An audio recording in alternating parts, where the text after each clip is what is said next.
This is Benjamin Schauer. I'm Eric Armstrong. And Shawna Anderson, and we're your host of A Tale of Three Trails, our journey through Southwest Iowa politics. Some big news for the week. The Iowa State Fair just started. Yeah, it kicked off this week. And you know, Shauna's actually never been to the Iowa State Fair. Yes, but she's going this coming week. Busted. Yeah, well, you're going this week though, right? Today's Thursday. Yes, 2 days, and I finally get to go for the first time. That's exciting. What's your first thing you're going to see when you're there? Or what are you most excited about what you're going to see? I don't know what kind of food on a stick I want first, but I'm excited for food on a stick. Yeah, I mean, maybe obviously. Chocolate chip cookie dough on a stick. Gotta have know it. if they have that on a stick or not. There's 50 different items, and I think there's a place you can bring your own thing and just deep fry anything. It'll work there. That would be incredible. Yeah, and then the butter cow, of course, is always a favorite. Right. But you know, I've been going to the Iowa State Fair. Born in Iowa, grew up here, and I've been going to the Iowa State Fair since I was like 5 years old, and there is so much to do.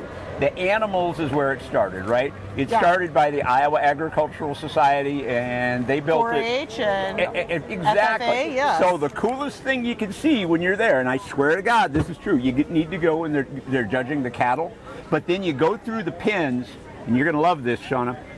As they're prepping the animals to go into the show to be judged, they have hair dryers and they're brushing them out.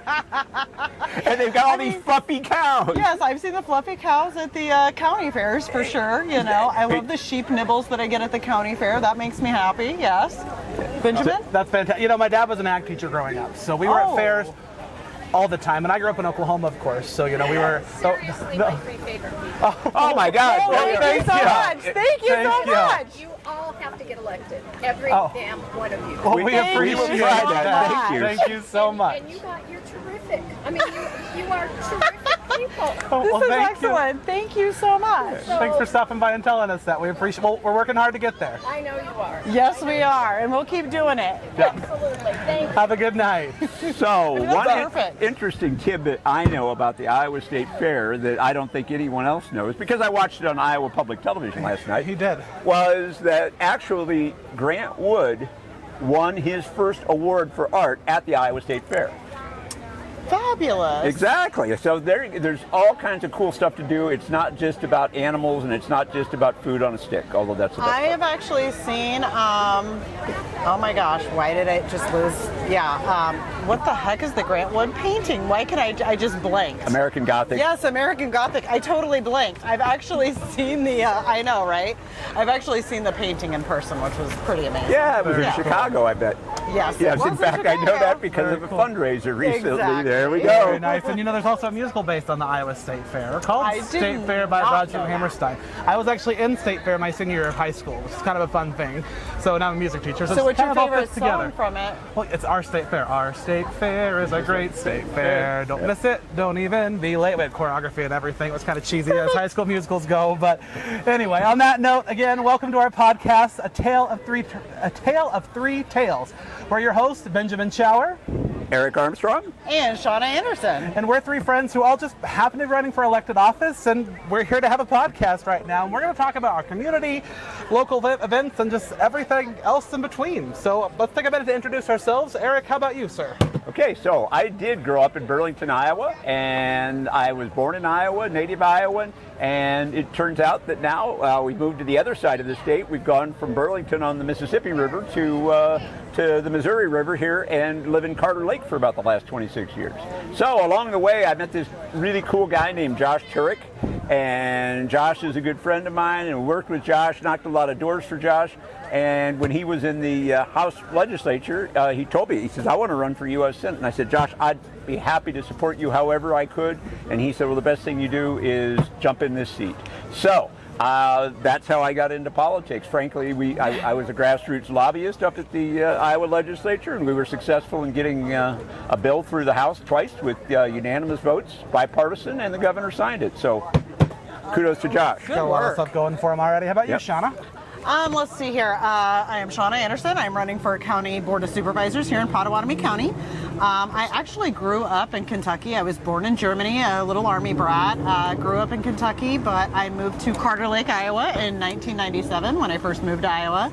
Then got married. My husband and I bought our first home in Council Bluffs, and since then we have moved out to rural Oakland. I absolutely love it out there. I basically got involved because I started paying attention to what was going on at the Board of Supervisors meetings, and I've attended almost every single meeting since late 2020. That's awesome. Yeah. Who does that, by the way? It goes to 5 years. Shawna. Exactly. If I can't be there, I either call in on the Teams and watch it live, or else if something is happening, like I have an appointment or I'm traveling or whatever, I will watch it on YouTube later that day or the next day. I usually watch it within 24 to 48 hours of it happening. I joke about Shawna going to all these meetings because any of those who've been to one of them would know that watching two would be difficult. But Shawna's been there as much or more than most of the people who are currently in there. And the thing about it is, Shawna is prepared. She's done her homework before she ever asked for our vote, and that's why she has my vote. Yeah, and I can't vote for Shawna because I actually live in Harrison County, but I'm Benjamin Schauer. I'm running for the Iowa House in District 15, so that's all of Harrison County, and this rural swath of Pot County and a little bit of eastern Council Bluffs out there, but I'm actually not an Iowan either, so we're kind of in the same club there. I'm from Oklahoma. Came to eastern Iowa when I was in high school. My mom did her PhD at Iowa, and I did go Hawks. I did my undergrad at the U Iowa as well. I know it's dangerous words in this area. But I came out west for a job to Dunlap, where I teach there, and I've been there. I'll be starting my 11th year this year, which is crazy to me. But You don't look old enough to be I know my students would disagree, but yeah, no, I'm on my city council there, and that's kind of what prompted the conversation for why I wanted to run as well. So I was asked to run in 2024. They needed someone on the ballot, a sacrificial lamb, if you would, and I said, okay, and I did my best with that. But you know, as I got further and further into the race, I realized that we really do need options on the ballot. We need people that are willing to stand up for our small communities. And being on city council and in the school, I really saw what our legislature was doing in terms of cutting local control, hurting our school districts, and just really wanted to make a difference there and stick up for our rural communities. Because quite honestly, even though we have folks that say they represent us in Western Iowa, we really don't have folks that take our values out to Des Moines and actually fight for us. And we're seeing that in a lot of our small communities, especially through the hollowing out of all of them as we go along. So, but yeah, that's a little bit about all of us, and we're excited to be here on this brand new journey with you. So, as you all know, the state fair is in swing, like we talked about now, which means summer is definitely basically over at this point. If you're a teacher, feel like it though. If you're a teacher, you're back in the air conditioning. But oh, by the way, I'm still out knocking doors. You are, yeah, you're knocking like 15,000 doors. Yeah, actually, almost 16 now. Yeah, there we go. That's I got a ways to go to catch We've up got with a you. lot to go, a lot more doors than that for Pot County there for sure. But you know, with summer basically being over, school's starting up. Yep. So most schools will start back on the 24th because the legal first day that we can start back is August the 23rd. And you guys know why that is actually? No, I know. So it's the Because state. of the It's state the fair. state fair. So once upon a time, the state fair lobby came in Right. and they said we want to make sure that the state fair isn't conflicting with schools. So Governor Brandstad, you know, we called him Brandstash in high school, you know. But Governor I know. I wish I would have had that little tattoo, I the know, mustache right? tattoo, so we could, yeah. I know, but you know, they passed legislation that would have basically put that start date. We can't start before the 23rd of August. Okay. So in years like this, we'll start the 24th because the 23rd is a Sunday. And you know, for years they did, they would be able to override that. They would ask for an exemption, exemption and be able to start. And I hated that when my kids were little. Like, my husband's birthday is on the 19th, and I'm like, oh my gosh, it's the 18th of August. It's before Dad's birthday, and you're going to school. So I love that they have now gotten rid of those exemptions and waivers, and will make them wait until after state fair. Yep. Yeah, it's very predictable, which is nice for that. I will say on some years, like there are some years where if the 23rd falls on a Saturday, like last year, that puts our start date back a couple of days, which can be hard, you know, as we go further and further into the year. So we make it work. We figure it out, but at least we know when we're going to start every year, which is convenient. I know for you guys. Teachers are always good on their toes. Come on now. Most days. Yes. Most days. Not back to the state fair, but at the end of the day, there's so many young people that really do invest in stuff at the state fair, and I think that's really important, right? Especially our county kids. You know, they're out there County showing their kids are out animals. there, Those 4-H kids out there in the and county. pulling them out, pull them out of the state fair just wouldn't be right. Well, what happens is they don't pull them out of the state fair. They just don't make it to They just school. don't come to school on time, which is what was happening in a lot of smaller communities there. They've worked hard to be able to show their animals and show their work, and they're going to show up at the fair. They definitely are. So now, looking at public schools, so we're all three public school advocates. I'm a teacher, so I'm definitely a public school advocate. And I'm a product of Iowa Public Schools. I'm a product of Kentucky public schools. But hey, public education is, There we go. I am all about it. Well, and for a long time, Iowa was #1 in the nation for public schools. So growing up in Oklahoma, we actually took the Iowa Test of Basic Skills. And you know what? My wife is actually from New York City, and she told me about taking the Iowa Test of Basic Skills. So Iowa was #1 certainly when I was there. Yeah, funny enough, Kentucky, the first thing I ever knew about Iowa was the fact that that's where our test came from when, Right. when we had that full week of testing. Yeah. Yeah, and now we slipped significantly, depending on the metric you're looking at. We're in that bottom half, I think 27, 33, 34. There's And a lot falling of different fast. and falling fast, and that's concerning. What do you think the reason is for that? I think a lot of things. Probably the major thing is funding. Yeah. It's a lot to do with funding. Yep, absolutely. Yeah, no, I mean, if you look at it over the past 8 to 10 years, each year we've been underfunded relative to inflation by about 1.2 to 1.4%. If you look at it total, we're 16% behind. Now, dramatically, it hasn't been each year, but it has come out that here we are. Yeah, and our legislature, and we're a trifecta at this point. The GOP's Right. controlled it for 10 like the years. last decade. For the 10 years. For Since a I've been, decade. my entire teaching career has been basically GOP control, and a lot of them will tout that they've given historic raises to education, but everything is historic if you give a little bit more than last year, but historic doesn't necessarily mean adequate. Well, that's something that I like to push on there, is because whenever we can't keep up with the rate of inflation as school buildings, we can't, that money doesn't even keep up with salaries that increase every year, or just building costs. It's Building not and even maintenance, yeah. It's not even looking at just the other student supplies that we need, as some districts see changing enrollments due to fluctuations in student attendance there, and that's a big concern Absolutely for right. us. I keep hearing, we're spending more per student than we ever have before. Well, I got news for you. When I go out and buy a hamburger, I'm paying more for a hamburger than I've ever paid Right? before. Inflation. Pumping gas in my car? Right. Oh, absolutely. I did that today, and it was And not. what was if I remember correctly, was their last increase for funding 2%? It was somewhere around, roughly 2%, and Which that's is kind of interesting because county employees got a 3% raise. Just to put that in perspective of we are giving county employees, not that they don't deserve it, because by all means they do, but they are getting more percentage to their paycheck than what our schools are getting to be able to fund our students. Well, but and their that's what futures. inflation was. It's 3.5%, right? Absolutely. Yeah, and I mean, hey, my retirement check, I got a 3.5% bump last year too, but our schools didn't. So what do we expect? We're going to cut the teachers' salaries? How are we going to make it up? They just keep cutting more and more programs. Right. Yeah, well, and speaking as a professional with a master's degree and almost a doctor at this point, I'm ABD, all but dissertation at this point. It's very insulting to be told that you're not worth an increase every year when I've put in close to 8 years of education at this point to do my job with that, And how many student loans have you taken out in order to do that? a lot, and I'll pay them back, but we Yes. don't like to. It's a lot to make sure we have that education, and that's what's best for my kids, and it definitely is a Absolutely. calling and it's a profession, but we should also be treated as professionals in those fields. And something that we also don't often talk about too are, the state likes to put down unfunded mandates on a lot of our, not even just our school districts, but our public institutions as well. I know when they pushed out the little tax, the bills, or not bills, the notices that they sent out, that's all the counties to pay for as well. Yes. That was definitely an unfunded mandate that they weren't expecting, that took out of their line item. And when you have a budget prepared and then the state hands you something else, now you've got to figure out where you have that leeway in the budget. Yeah. And, oh, by the way, special education took a big hit. Yes. Right? Oh, absolutely. Yeah, I mean, that seems to be the biggest crime, is that we just keep underfunding special ed. Well, and we like to say we don't have more money to give to schools, but then we have this ability to generate all these funds to give to private schools.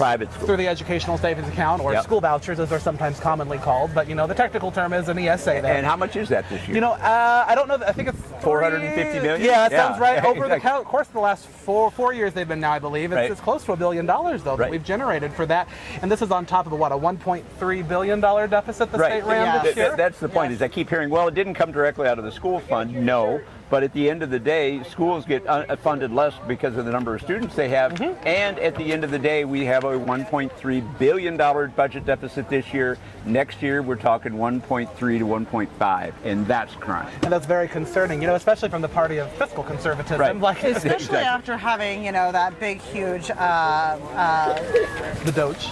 Oh, well, that too. But, there for a while we had this big rainy day fund that has now dwindled Shrunk. down, and now we're looking at a big deficit. Yeah, we're definitely pulling from that, and that has long-term impacts because Iowa's budget has to be balanced at the end. If there's no funds to make that up, there has to be cuts somewhere, and that's what we're heading toward. And it's a terrifying thing whenever you're looking at, especially small districts that don't have the ability to pull their resources with other places. Like it's a scary time for us. Think of the future. And I hear it on the doors a lot. Is like, well, what expenses can we cut? And it's like, it's not really about cutting more expenses. It's more about looking at what our revenues are. And the fact is that our revenues have really fallen. Because Iowa is falling so far behind in economic development that we're falling further and further back. People go to Nebraska. People from Council Bluffs get in their car every morning, drive over there. Where are they paying their taxes at, folks? And they spend their money over there. We need the economic development here. A rising tide does float all boats. Yeah. Absolutely. Yeah, but we know that public education is it's oftentimes one of the biggest employers in a lot of our small towns and even some of our mid-sized towns. And we know that when you're looking for jobs to come in or businesses to come in, we know that whenever we have lack of schooling for those people, those businesses won't exist and they'll close. I mean, it really is a whole effect here. It's not just schools bring a community together. Absolutely. And even if your kids are grown and out of it, it's everyone's problem at some point. Because one, we want an educated population. Like that's always the goal for all of us. Yes, but you told me about this event at the Red Schoolhouse the other day. That sounds really interesting. Yeah, no, we took a visit to that earlier this week, and it was fantastic. It was really to see some of the interesting innovative stuff that they're doing, and it's a public charter, so that means that they're not taking the private school vouchers. It's a different model. They have they follow most of the state guidelines. They take state assessments. There's a few different ways in terms of how they operate that they can get around some of the funding models and stuff like that. But it's a K4 building, I believe they said. And it's a nature I think next year will be K through 5 because they will be moved into their permanent building. Right now they're in a temporary building because they haven't broken ground on the permanent building yet. But I'm looking forward to seeing what they come up with and what that looks like. In a time when Crescent lost their elementary school. Yeah, it's going to be very interesting. And we're seeing that in a lot of school districts, especially when they have fingers out to those rural areas. They'll close that small elementary school because they don't have the number of kids they need to make it financially responsible. And putting on my admin hat for a second, because I do have an administrative degree, the numbers eventually do dictate some of those things, and I hate that that's the world that we live in, because we know best practices to keep that elementary school in the town with those kids. And that elementary school and that school in general made such a big impact on that community that after it closed, the community came together to open up their own because it made such an impact on how well that community came together. Absolutely. And the impact that it had on the community was so important that they ended up creating their own. I think that might be actually, that model could actually help a lot of rural areas. I mean, considering how bad rural Iowa is suffering these days, that might be one of the key things that brings it back together.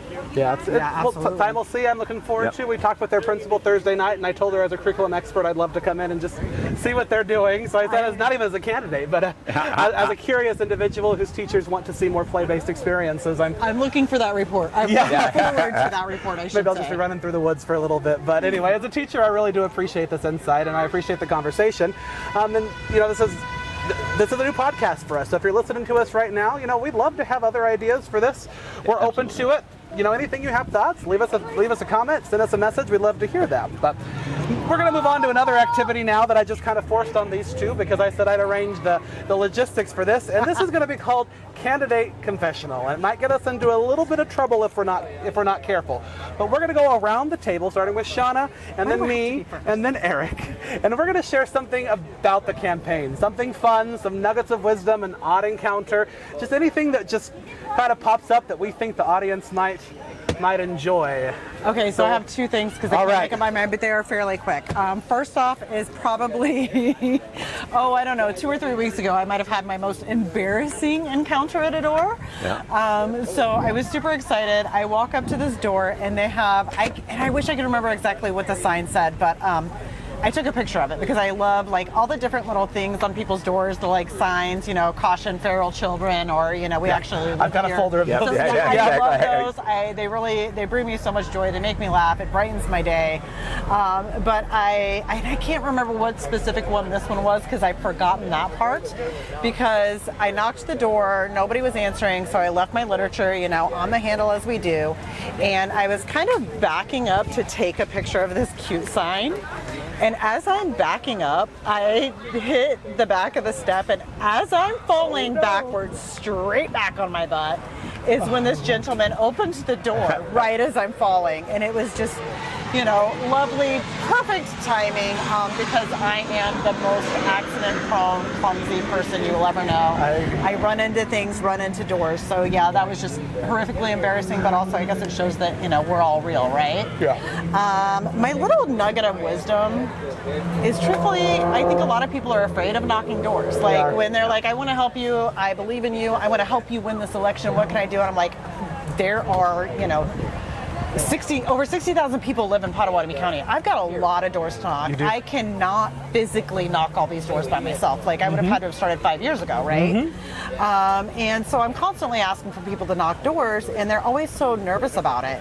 But really, I think what happens is, you knock those doors, and people are so excited to see you, especially some of the people that live a little bit further out. They're like, nobody has ever made the effort to come talk to me and ask me what I think. And I think, honestly, that is the most touching and the most incredible part of this campaign. Also next to the woman that came up earlier and was telling us all that we were doing such a great job. That was absolutely really beautiful. So that hits the list now too. Yeah.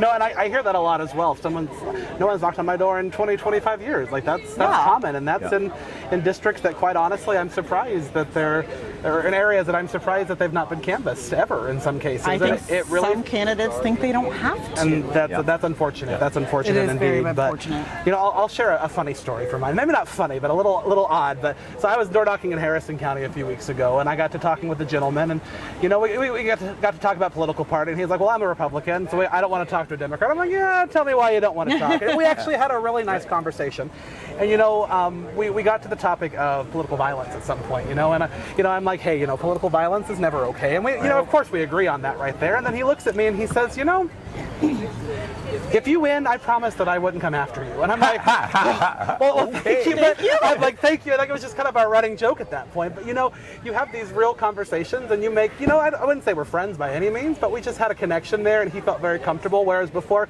he had just this guard up that he was like, I don't want to talk to you. We have nothing in common.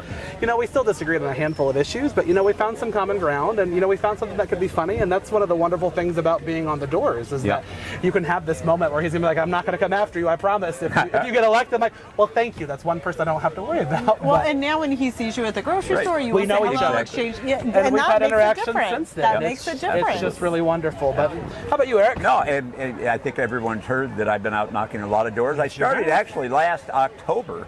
October 1st, we were out knocking doors and kind of went around and saw everyone.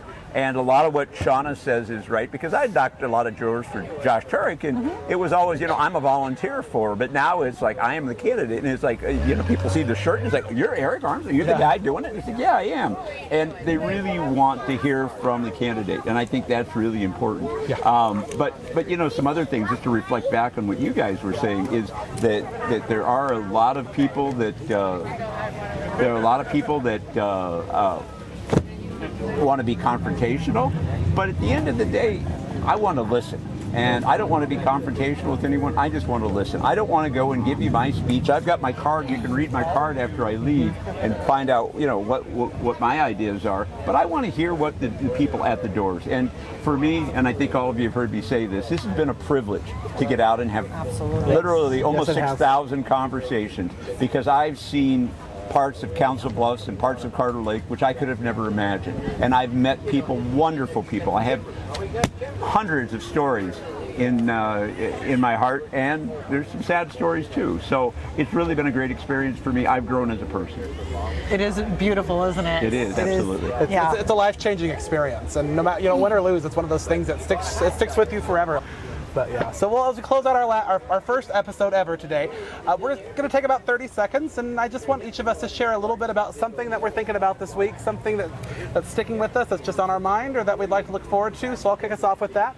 With school starting here shortly, that's definitely on my mind, my students, and a lot of them are coming back from great summers, not so great summers, and just how we prepare that, and my staff as well, making sure that they're prepared as well. So that's just something as I'm going back to work, that I'm checking in with my staff on a regular basis and make sure they're doing fine, and with my kids when they come back too, because that's where my heart is as we get going, and I'll be a little sleep deprived for the next few weeks. So sorry for both of you that have to deal with that, but my heart really is with my students these next few weeks as I take a little bit of a downshift for the campaign for a little bit to get us situated before ramping it back up again in September. So, I love that. How about you, Eric? That's good. Well, what I'm seeing now as we get closer into the election, the events are really stacking up for us. And I mean, there isn't a day that we don't have at least 2 events, sometimes as many as 4 events a day. We had one the other day where we stood outside for 4 hours in the heat, and it was hot. We did an event, we packed up and moved to another site and did another event, and yeah, it was kind of warm out there. It's very warm. But I am really enjoying the interactions now because, yes, the doorsteps are great, listening to people and so forth, but now meeting people, and we have a few more events coming up. I know that John Norwood's coming to town here in September. I heard that Taylor Weddick may be back. And of course, we have our old friend Mr. Turek may make a swing through here as well. So anytime you get a chance to go out and see these folks, it'd be great. But you, Shawna? Yeah, I'm thinking a lot just about a lot of different county things. As summer's wrapping up, some of the road work is like really getting going. I had a client today. For those that don't know, I have a salon here in Council Bluffs, and a candidate was messaging me asking if I knew if her road was going to be seal coated. I'm looking at a lot of those things coming, and campaign trail wise, I am definitely looking forward to it cooling down some for some of these events, and being able to bring my dogs to some of the events because I'm so excited. I love bringing them with me, and it's just been too hot for their little smushy faces. So, all right. Well, thank you both, and it's been a pleasure. Any parting words of wisdom? Nope, we're going to be back and see you next week. Yeah, that's parting all for this words one. of wisdom. Make sure you get out there and vote and take a friend. Fantastic. So for A Tale of Three Tales, I'm Benjamin Schauer. I'm Eric Armstrong. And I'm Shawna Anderson. We're 3 candidates on 3 trails, working for our communities. See you on the trail.